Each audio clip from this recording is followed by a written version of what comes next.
Good morning friends. आज हम discuss करने वाले हैं इलेक्ट्रो डिस्चार्ज मशीनिंग। तो पीछे भी हमने इलेक्ट्रो डिस्चार्ज मशीनिंग के बारे में थोड़ा सा पढ़ रखा है, that how electro discharge machining works.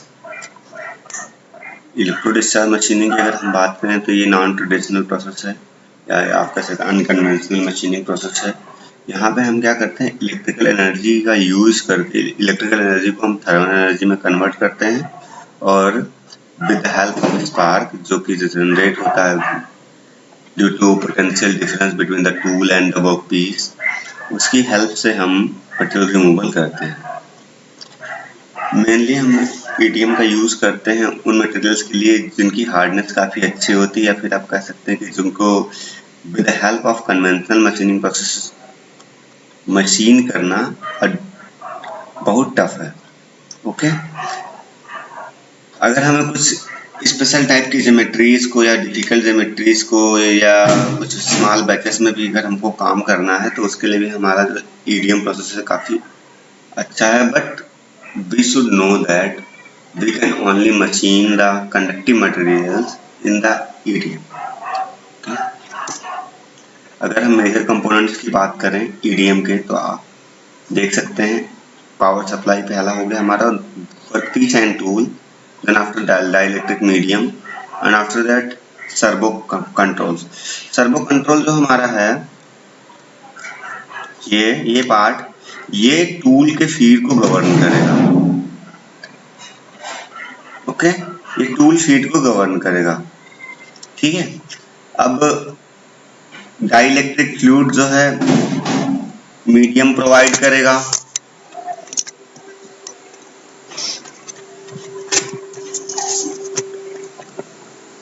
Dielectric fluid medium provide करेगा, क्योंकि हम जो है इलेक्ट्रिक फील्ड जनरेट कर रहे हैं between the tool and workpiece, तो उस टाइम पे डाइलेक्ट्रिक फ्लूइड हमें एक मीडियम प्रोवाइड करेगा, कंडक्टिंग मीडियम प्रोवाइड करेगा, ठीक है। अगर इलेक्ट्रिक सप्लाई की बात करें तो हम एक जनरेटर यूज करते हैं, डीसी पल्स जनरेटर। ये आप देख सकते हैं यहाँ पे कि डाइलेक्ट्रिक फ्लूइड को हम जो हमारा इलेक्ट्रोड है या टूल है उसके बीच से हम सप्लाई करवा रहे हैं, तो बीच में स्पार्क जनरेट होती है, उसी स्पार्क की हेल्प से हम मशीनिंग करते हैं। चलो हम आगे बढ़ते हैं, थोड़ा सा वर्किंग की बात कर लेते हैं। तो वर्किंग में क्या होता है कि हमारे पास वर्कपीस होता है और टूल होता है, जैसे कि आप पीछे के फिगर में देख सकते हैं। मैं यहीं पे आपको समझा देता हूँ। ये हमारा टूल है और ये हमारा वर्कपीस है। ये हमने इसको फिक्स कर रखा है। अब एक मिनट वेट करिए, ये देखिए आप फिक्सर को देख सकते हैं, फिक्सर पे हमने इसको फिक्स कर रखा है। वर्कपीस को हमने पॉजिटिव टर्मिनल जनरेटर के थ्रू, जो हमारा पॉजिटिव है उसको पॉजिटिव से टर्मिनल के थ्रू कनेक्ट कर रखा, और नेगेटिव को हमने टूल पे कनेक्ट कर रखा है। तो हमने एक पोटेंशियल डिफरेंस जनरेट किया है इन दोनों के बीच में, और हम एक मीडियम दे रहे हैं डाइलेक्ट्रिक फ्लूइड का, ठीक है। अब डाइलेक्ट्रिक फ्लूइड का मीडियम है, तो होगा क्या कि हम पहले भी पीछे देख रहे थे, जैसे हमारे पास स्पार्क कैसे जनरेट हो रहा था। स्पार्क अगर इलेक्ट्रिक सप्लाई है तो स्पार्क कैसे जनरेट होगा, अगर हम फुल्ली मीडियम पूरा हम सप्लाई पूरी है तो इलेक्ट्रिक स्पार्क जनरेट नहीं होगी। लेकिन अगर कनेक्शन कहीं थोड़ा सा लूज होता है, आपने देख रखा होगा पोल्स पे ड्यूरिंग द विंडी एयर्स, जब एयर्स काफी तेज होती हैं, हवा चलती है, ड्यूरिंग थंडर्स, आपने देखा होगा कि कभी कभी स्पार्क जनरेट होता है। उस टाइम पे क्या होता है कि जो पोल पे हमारे वायर्स लगे होते हैं उनका कनेक्शन लूज हो जाता है। What it mean, connection loose हो जाता है मतलब एक स्मॉल गैप क्रिएट हो जाता है उनके बीच में। अब उस स्मॉल गैप को जो हमारी इलेक्ट्रिक फील्ड होती है वो जंप कर जाती है। इतनी एनर्जी हमारी इलेक्ट्रिक फील्ड में होती है कि उस स्मॉल गैप को, सपोज अगर आप ये देखो ये स्मॉल गैप, तो इस स्मॉल गैप को हमारी इलेक्ट्रिक फील्ड जो है उसकी एनर्जी इतनी ज्यादा है कि जंप कर जाती है। तो जब जंप कर जाती है तो उस टाइम पे, और क्योंकि ये जो हमारा स्मॉल एयर गैप होता है वहां पे हाई एयर रेजिस्टेंस होता है, तो इस वजह से हमारे यहाँ पे स्पार्क जनरेट होता है, ठीक है। और क्योंकि हाई रेजिस्टेंस में अगर स्पार्क हमने जनरेट करना है तो हमें हाई करंट की जरूरत पड़ेगी। ठीक है, तो मैं थोड़ा सा आगे बढ़ता हूं। अब इसमें क्या मैकेनिज्म है, आप देखो कि सपोज करो हमने क्या किया, टूल की तरफ से हमारा एक इलेक्ट्रॉन निकला। ठीक, एक इलेक्ट्रॉन निकलेगा तो वो क्या करेगा, आगे उसे डाइलेक्ट्रिक फ्लूइड के कुछ प्रोटॉन्स मिले। इन प्रोटॉन्स को भी ये जो है इलेक्ट्रॉन इसने आयोनाइज कर दिया, तो आगे आके हमारे पास 2 इलेक्ट्रॉन हो गए। फिर आगे जब चले तो यहाँ पे और डाइलेक्ट्रिक फ्लूइड्स मिल गए, कि प्रोटॉन्स मिल गए, तो इनको इन्होंने फिर से आयोनाइज कर दिया, तो इनकी संख्या इलेक्ट्रॉन्स की ओर बढ़ गई। फिर इन्हें और डाइलेक्ट्रिक फ्लूइड्स मिले, तो उन्हें भी इन्होंने आयोनाइज कर दिया, फिर इनकी संख्या धीरे धीरे बढ़ती जा रही है। तो ये जो है इलेक्ट्रॉन्स, या आप कह सकते हैं आयनाइज्ड आयन, ये हेल्प करते हैं मशीनिंग में। चलो हम आगे थोड़ा सा बढ़ते हैं। और ये हमारा जो फिल्टर लगा हुआ है, सपोज हमारे यहाँ से मशीनिंग हो गई और फिर हमने क्या किया, इसी डाइलेक्ट्रिक फ्लूइड को पंप के थ्रू रिसर्कुलेट कर रहे हैं। तो क्योंकि जब मशीनिंग हो रही है तो कुछ डेब्रीज जनरेट होंगी। अब उन डेब्रीज को हम फिर से तो फ्लो नहीं करा सकते, तो उन डेब्रीज को ये फिल्टर हमारा फिल्टर कर देगा और केवल डाइलेक्ट्रिक फ्लूइड्स को ही भेजेगा। तो दैट्स व्हाई हम डाइलेक्ट्रिक फ्लूइड को रीयूज भी कर सकते हैं। सर्वो कंट्रोल यूनिट के बारे में मैंने आपको बता रखा है कि वो केवल हमारे टूल के फीड मैकेनिज्म को गवर्न करता है। तो अब थोड़ा सा यहाँ पे डीप में हम पढ़ लेते हैं, सारी चीजें यहाँ पे मैंने लिख रखी हैं। In EDM a potential difference is applied between the tool and the workpiece. जैसा मैंने आपको पहले ही बताया, tool and the work material are to be conductors of electricity. ये चीज हम पहले भी डिस्कस कर सकते हैं कि हमारा जो वर्क मटेरियल है, टूल और वर्कपीस, दोनों इलेक्ट्रिकली कंडक्टिव मटेरियल्स हो सकता है। अगर वो नहीं है तो उनके हम मशीनिंग कर नहीं सकते। कहाँ पे? ईडीएम में।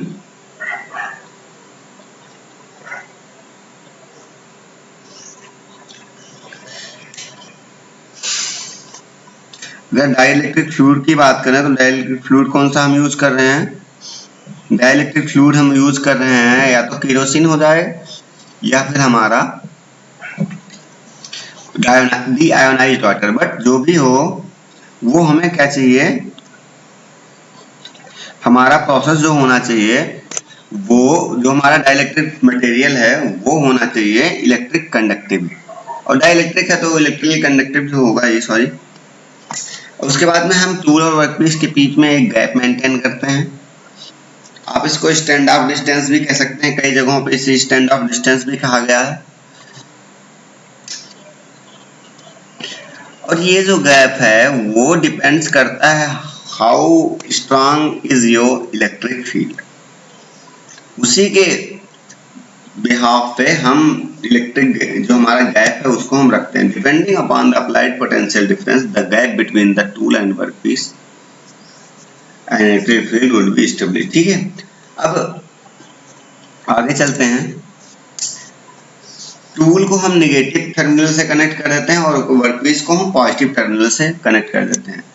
तो फिर इसके बाद क्या होता है कि इलेक्ट्रिक फील्ड एस्टेब्लिश्ड हो जाती है और टूल और जॉब के बीच the free electrons of the tool are subject to electrostatic forces. जो इलेक्ट्रॉन्स होते हैं, फ्री इलेक्ट्रॉन्स टूल के, वो इलेक्ट्रोस्टैटिक फोर्सेस से सब्जेक्टेड होता है, मतलब उन पे इलेक्ट्रोस्टैटिक फोर्सेस अप्लाई हो जाती है। फिर क्या होता है, जो ये इलेक्ट्रोस्टैटिक फोर्सेस होती हैं वो ज्यादा होती हैं इनकी बॉन्डिंग एनर्जी से, तो फिर ये पर्टिकुलर इलेक्ट्रॉन्स जो हैं जंप कर जाते हैं टूल के बॉन्डिंग लेयर्स को, या फिर कह सकते हैं टूल के ऑर्बिट को जंप कर जाते हैं। तो उसे हम बोलते हैं कोल्ड एमिशन। कोल्ड एमिशन क्या है? द वर्क फंक्शन और boundary energy of the electron is less, electron would be emitted from the tool assuming it to be connected to the negative terminal।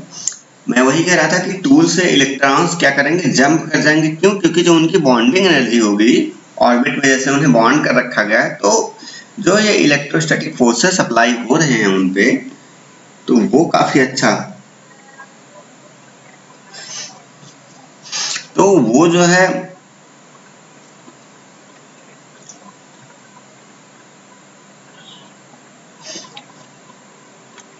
Bonding energy से ज्यादा हो जाएंगे electrostatic, तो वो jump कर जाएंगे वहां से। इन इमिशंस को हम कोल्ड इमिशंस कहते हैं। आप यहाँ पे देख सकते हैं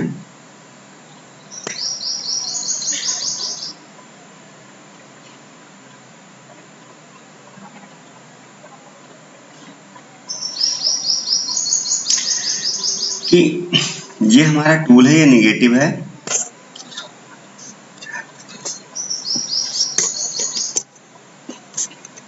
और यहाँ पे आप देख सकते हैं ये टूल हमारा निगेटिव, यहाँ से जंप करेगा इलेक्ट्रॉन और ये आएगा धीरे धीरे वर्कपीस पे। तो फिर वर्कपीस पे हमारी क्या होगी, मशीनिंग होगी। थोड़ा सा आगे बढ़ते हैं, फिर अभी इसको हम थोड़ा और एक बार समझेंगे।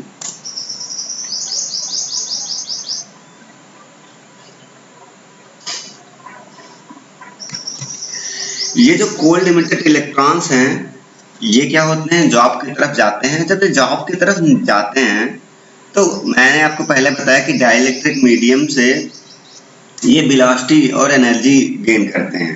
कैसे? क्योंकि ऐसे करते हैं क्योंकि वो उनके बीच में क्या कुछ पॉजिटिव इलेक्ट्रॉन्स मिलते हैं, फिर उनके साथ इनका कोलिजन होता है। तो इन कोलिजन के थ्रू ये कुछ न्यू मॉलिक्यूल्स या न्यू आयंस को जनरेट करते हैं, एटम्स को, और ये आयनाइज होके फिर डाइलेक्ट्रिक फ्लूइड की तरफ, सॉरी जॉब की तरफ मूव करते हैं। As the electron get accelerated, more positive ions and electrons would be generated due to collision. ये मैंने आपको पहले बताया। अब ये क्या है, ये हमारी साइक्लिक प्रोसेस है जो इलेक्ट्रॉन्स के और आयंस के कंसंट्रेशन को डाइलेक्ट्रिक मीडियम में इंक्रीज कर देगी और टूल से जॉब की तरफ ये मूव करेंगे तो एक स्पार्क जनरेट हो जाता है, स्पार्क। अब इस स्पार्क को हम बोलते हैं प्लाज्मा। क्यों? क्योंकि यहाँ पे जो होता है कंसंट्रेशन काफी हाई होता है, इसलिए हम इसको बोलते हैं प्लाज्मा। किसका कंसंट्रेशन काफी हाई होता है? आयनाइज्ड गैसेस का।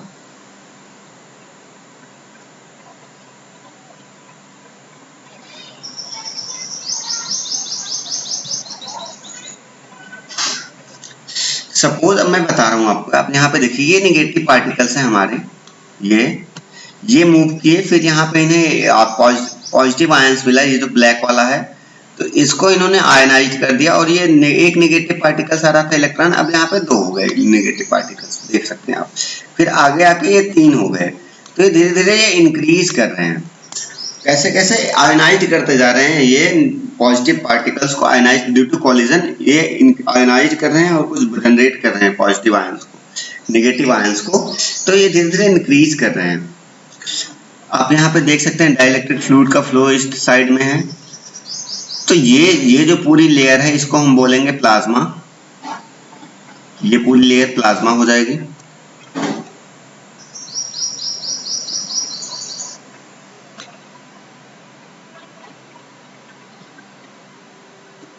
ये पूरी प्लाज्मा हो जाएगी। और आप एक चीज देख सकते हैं यहाँ पे कि जैसे जैसे ये स्पार्क जो है टच करेगा इस क्रेटर को या वर्कपीस को, तो यहाँ से कुछ मटेरियल मेल्ट हो जाएगा या वेपोराइज हो जाएगा, पर पूरा का पूरा विकास्ट लेयर या क्रेटर लेयर रिमूव नहीं होता यहाँ से। जब हम अपनी इस पोटेंशियल डिफरेंस को रिमूव करते हैं तो ये कंप्रेसिव फोर्सेस जनरेट होती हैं, वो जो हेल्प करती हैं पूरे क्रेटर को इस पर्टिकुलर जॉब से रिमूव कराने में। ठीक है, अगर हम हीट इफेक्टेड जोन की बात करें तो ये हमारा हीट इफेक्टेड जोन है टोटल। ये लिक्विड मेटल है, ये आप यहाँ पे देख सकते हैं वेपर मटेरियल, ये हो गया हमारा प्लाज्मा चैनल, ये पूरा पूरा। आते हैं थोड़ा आगे बढ़ते हैं, देख सकते हैं आप इसमें टूल बियर भी हो रहा है, बट टूल बियर मिनिमम है।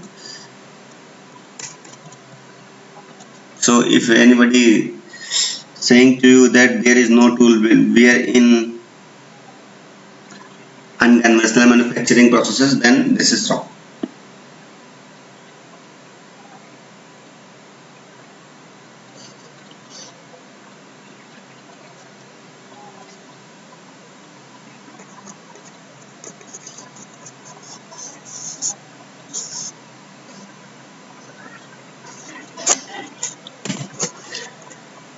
आते हैं, आगे चलते हैं।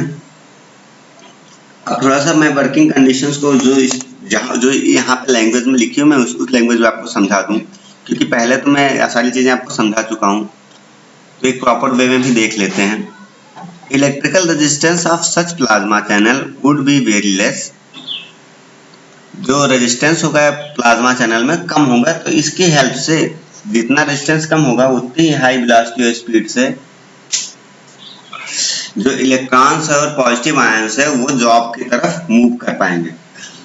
Thus all of a sudden a large number of electrons will flow from the tool to job and ions from job to tool. This is called avalanche motion of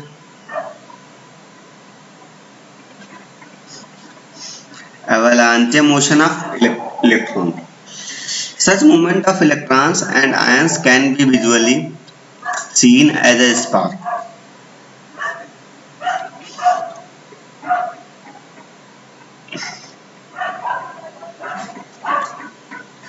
The high speed of electrons then impinges on the job and ion on the tool.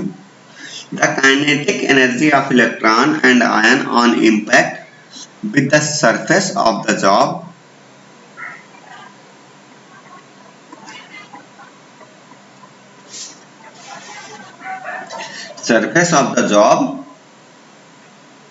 and tool respectively would be converted into thermal energy or heat flux. Heat flux में convert, जो ये heat flux होगा intense localise होगा किसी एक particular point पे, वहां पर जो टेम्परेचर होगा वो अराउंड 10,000 डिग्री सेंटीग्रेड होगा। और अगर किसी भी पॉइंट पे ये 10,000 डिग्री सेंटीग्रेड टेम्परेचर होता है तो वहां पे क्या होगा कि मटेरियल जो है वेपराइज हो जाएंगे। ठीक है, मटेरियल रिमूवल वहां इंटेंस वेपराइजेशन के फॉर्म में आकर कर जाएगा। अब मैं बात करूंगा जो मैं पीछे बात कर रहा था कि the molten metal is not removed completely but only partially. As the potential difference is withdrawn, the plasma channel is no longer sustained. As the plasma channel collapses, it generates pressure or shock waves which evacuate the molten metal, forming a crater of removed material around the site of the spark. ठीक है, तो ये चीज मैं पहले ही बात कर रहा था आपसे कि जब आप सारे के सारा मोल्टन मटेरियल वेपोराइज नहीं हो जाए, फिर वेपोराइजेशन के फॉर्म में सारी मशीनिंग नहीं हो जाएगी। जब हम पोटेंशियल डिफरेंस को विड्रॉ करेंगे उस टाइम पे एक प्लाज्मा जब चैनल जब कोलैप्स करेगा तो एक प्रेशर वेव जनरेट होती है, कंप्रेशन प्रेशर वेव जनरेट होती है, उनकी हेल्प से मटेरियल रिमूवल होता है। Upon withdrawal of potential difference, plasma channel collapse. This ultimately creates compression shock waves on the electrode surface, particularly at high spots of workpiece surface which are closest to the tool. This evacuates molten material and forms a crater around the site spark. The whole sequence operation occurs within a microseconds. तो ये सारी चीजें मैंने आपको बता दी। अब मैं बात करने वाला हूं इलेक्ट्रोड की, कि इलेक्ट्रोड कैसे होना चाहिए, किस मटेरियल का होना चाहिए, क्या होना चाहिए। The electrode material should be such that it would not undergo much tool wear when it is impinged by positive ions. आपने पीछे देखा होगा फिगर में, और नहीं भी देखा होगा तो मैं आपको फिर से एक बार दिखा देता हूँ। यहाँ देखिए पॉजिटिव आयंस जो है यहाँ पे आ रहे हैं तो ये टूल वियर हो रहा है। तो हमारा मटेरियल टूल मटेरियल ऐसा होना चाहिए जो ज्यादा वियर ना करे due to impingement of positive ions. ठीक है, और या फिर सपोज करिए कि अगर एक जगह पे लोकलाइज हो जाता है टेम्परेचर तो ये हमारा मटेरियल जो है वर्क मेल्ट नहीं करना चाहिए या वेपराइज नहीं होना चाहिए, क्योंकि टेम्परेचर तो काफी हाई होगा अराउंड 10,000 डिग्री सेंटीग्रेड। तो उस टाइम पे हमारा जो मटेरियल है टूल का वो हाई टेम्परेचर सस्टेन करने वाला होना चाहिए। ओके, जो हमारा इलेक्ट्रोड है उसकी हीट इलेक्ट्रिकल कंडक्टिविटी हाई होनी चाहिए, because of if we have a material whose electric conductivity high, then cold emission may possible in that material due to less bulk electrical heating. जो हमारा thermal conductivity है वो भी high होनी चाहिए for the same heat load the local temperature rise would be less due to the faster heat conducted to the bulk of the tool and thus less tool wear. ये अगर आप चूंकि आप सेकेंड ईयर में हो तो थोड़ा सा समझने में दिक्कत हो सकती है, क्योंकि थर्ड ईयर में भी आप आओगे तो आप पढ़ोगे हीट एंड मास ट्रांसफर। तो हीट ट्रांसफर की अगर हम बात करूं तो जितना ज्यादा कंडक्टिव मटेरियल्स होगा उतना ज्यादा इनर लेयर पे हीट स्टोर होगी। तो ये बेटर होगा कि जितना अच्छा कंडक्टिव मटेरियल्स होगा उतनी जल्दी वो कूल हो जाएगा या एक्सपोज हो जाएगा अकॉर्डिंग टू द एनवायरनमेंट। तो हमारा टूल मटेरियल गुड कंडक्टिव और इलेक्ट्रिक हीट भी होना चाहिए, थर्मल एनर्जी भी होना चाहिए। That's why the tool wear will be minimum. Density काफी हाई होनी चाहिए जिससे कि डायमेंशनल लॉस और इनइक्वालिटी कम रहे। मेल्टिंग पॉइंट हाई होना चाहिए, बात हम कर चुके हैं। जो ईडीएम है उसको मैन्युफैक्चर जो हमारा टूल है इलेक्ट्रोड उसकी मैन्युफैक्चरिंग आसान होनी चाहिए और सस्ता होना चाहिए। अगर मैं बात करूं कौन कौन से इलेक्ट्रोड जो हैं रिकमेंड किए जाते हैं किस किस मटेरियल्स के, तो आप देख सकते हैं ग्रेफाइट है, इलेक्ट्रोलिटिक ऑक्सीजन फ्री कॉपर है, टेलरियम कॉपर है, 99% कॉपर एंड 0.5% टेलरियम, ब्रास भी है। इनके हम इलेक्ट्रोड्स को यूज कर सकते हैं। अब हम बात कर लेते हैं डाइलेक्ट्रिक फ्लूइड्स की। ये काफी इंपॉर्टेंट चीज है, इसके बारे में थोड़ा सा हम देखेंगे।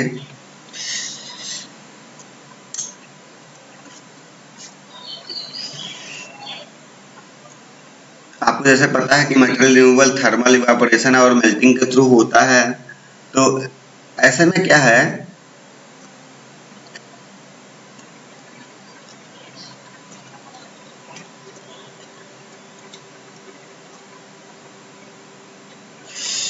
ये पूरा प्रोसेस बिना ऑक्सीजन के कैरी डाउन होना चाहिए, क्योंकि अगर ऑक्सीजन प्रेजेंट रहेगा तो क्या होगा, मटेरियल लेयर पे ऑक्सीडेशन हो जाएगा, ठीक है। और अगर ऑक्सीडेशन हो गया तो सरफेस की कंडक्टिविटी और जो है सरफेस की क्वालिटी जो है डिक्रीज कर जाएगी। तो जो हमारा डाइलेक्ट्रिक फ्लूइड है हमें ऑक्सीजन फ्री इन्वायरमेंट प्रोवाइड कराता है, ठीक है, ऑक्सीजन फ्री इन्वायरमेंट प्रोवाइड कराता है।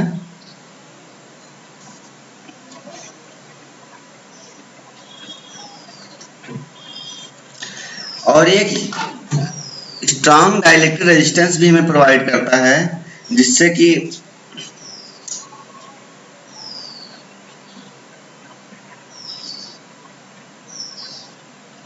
जो हमारा टूल है या जॉब है further it should have enough strong dielectric resistance so that it does not break down electrically too easily, but at the same time it so ionized when electrons collide with the molecules. Moreover, during sparking it should be thermally resistant as well. Generally kerosene and deionized water is used as dielectric fluid in ET. Tap water cannot be used as it ionizes too early and thus break down due to presence of salt and impurities occurs. Dielectric medium is generally flushed around the spark zone. Okay. It is also applied through the tool to achieve efficient removal of molten material. Three important function of dielectric medium is देख सकते हैं हम क्या क्या हैं। Insulate the gap between the tool and work, thus preventing a spark to form until the gap voltage are correct. Second one is cools the electrode workpiece and solidify the molten metal particles. Next one is flushes the metal particles out and working gas maintain ideal cutting। Suppose करिए मैं बात करूंगा थोड़ा सा, sorry यहाँ पे थोड़ा बात करने लायक है नहीं, तो हम आगे चलते हैं बात करने के लिए। हमें फिगर चाहिए, तो आप देख सकते हो जैसे ये हमारा होगा,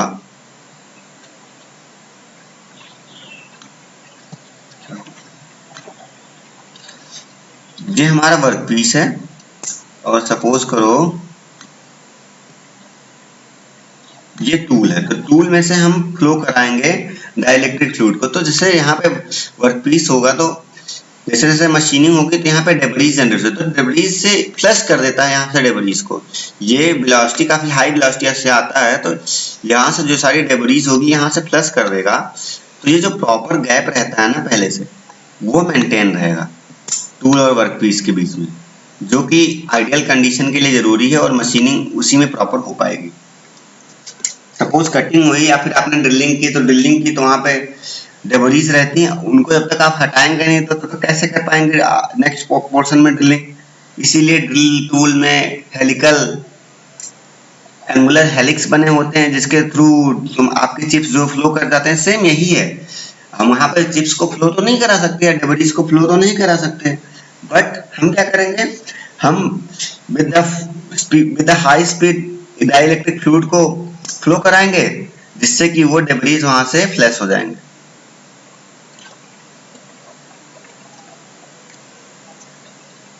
ठीक है, इसको हम फिल्टर करके रिसर्कुलेट भी कर लेते हैं।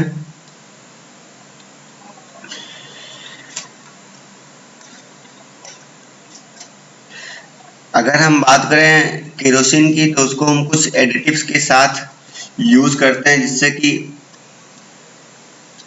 गैस के बबल्स ना हो सके, जनरेट हो सके, और डी ऑर्डरिंग ना हो। Silicon fluid and a mixture of these fluids with petroleum oils have given excellent results। ठीक है, चलो आगे देखते हैं। हम पावर जनरेटर की बात कर लेते हैं। आरसी टाइप पावर को जनरेटर को हम यूज करते हैं, रोटरी इंपल्स टाइप भी करते हैं, इलेक्ट्रॉनिक पल्स जनरेटर यूज करते हैं, हाइब्रिड ईडीएम जनरेटर को हम यूज करते हैं। ये सारे आरसी टाइप्स के हैं फ्लो। तो आप इसको थोड़ा सा देख लीजिएगा, मैं इसको ज्यादा डिस्कस नहीं कर रहा हूँ, नोट्स में आपको दे दूंगा।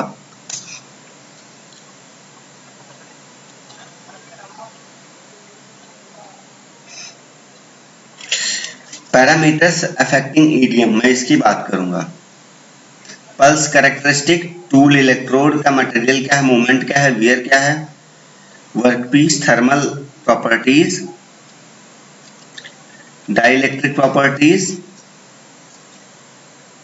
Melting point, boiling point, workpiece thermal property, सारी चीजें इकट्ठे करेंगे। ये तो एक एक करके प्रोसेस पैरामीटर देख लेते हैं। Material removal rate in a single spark can be expressed as equals to 2/3 pi r cube. एक सिंगल स्पार्क के लिए the energy content of SR ES equals to VI T0।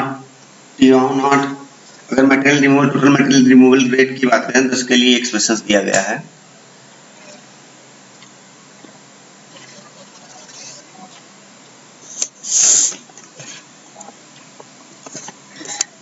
अगर हमें टेपर कट को बचाना है, तो हम यहाँ पे इंसुलेशन देते हैं, क्योंकि अगर हमने इलेक्ट्रोड को इंसुलेशन नहीं दिया है तो फिर टेपर कट आ जाएगा। तो यहाँ पे अगर हम इंसुलेशन दे के रखते हैं इलेक्ट्रोड को, तो टेपर कट से हम बचा सकते हैं इसे। कैरेक्टरिस्टिक्स की बात करूं मैं अगर ईडीएम की, तो मेन चीज वही है कि ये उन्हीं मटेरियल्स की मशीनिंग कर सकता है जो इलेक्ट्रिकली कंडक्टिव हो, capacitor discharge in between 50 to 380 voltage, जो डाइलेक्ट्रिक स्लरी है उसका प्रेशर होता है 2 kgf/cm², इससे कम में होता है। गैप होता है जो मेंटेन करके रखता है 0.05 mm टू 0.005 mm, इतना mm का गैप मेंटेन करके रखते हैं। जो करंट की डेंसिटी होती है 10,000 एम्पीयर/cm² होती है। अगर पावर डेंसिटी की बात करें 500 MW/cm²।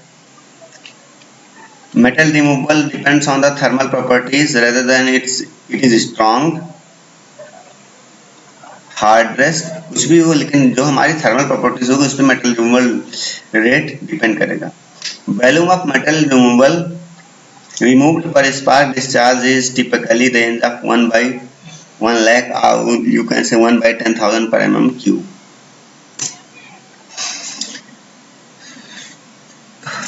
बाकी सारी चीजें सिंपल हैं। एप्लीकेशंस के बारे में थोड़ा मैं देखूंगा।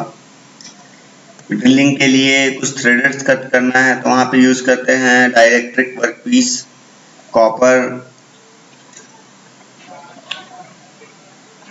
इन सारों की मशीनिंग हम कर सकते हैं। ये जो है कितना भी हार्ड मटेरियल हो, बट अगर इलेक्ट्रिकली कंडक्टिव मटेरियल है तो उनकी हम कर सकते हैं मशीनिंग। अगर हमें मास प्रोडक्शन करना है तो हमारा ईडीएम काफ़ी हेल्पफुल है। एडवांटेजेस की बात करें, कॉम्प्लेक्स शेप्स की कटिंग कर सकते हैं। Hard material with help of close tolerance भी उनकी मशीनिंग कर सकते हैं। बहुत से छोटे छोटे भी स्मॉल वर्कपीस भी हो तो उनकी मशीनिंग कर सकते हैं। सरफेस फिनिश काफ़ी अच्छी है। डिसएडवांटेज की बात करूं मैं तो slow rate of material removal. अगर हम इकोनॉमिक प्रोडक्शन की बात करें तो वहाँ पे सरफेस फिनिश जो है थोड़ी सी कम हो जाती है। पावर कंजप्शन काफ़ी हाई, ओवर कट हो जाता है, पेपर फॉर्मेशन भी हो जाता है, टूल वियर भी अकर करता है। तो ये सारी चीज़ें यहाँ पे डिसएडवांटेज हैं। Thank you. तो आपका ये ईडीएम भी ख़त्म हुआ। बाकी आगे एक टॉपिक बचा हुआ है अल्ट्रासोनिक मशीनिंग, तो उसको भी हम लोग देखते हैं।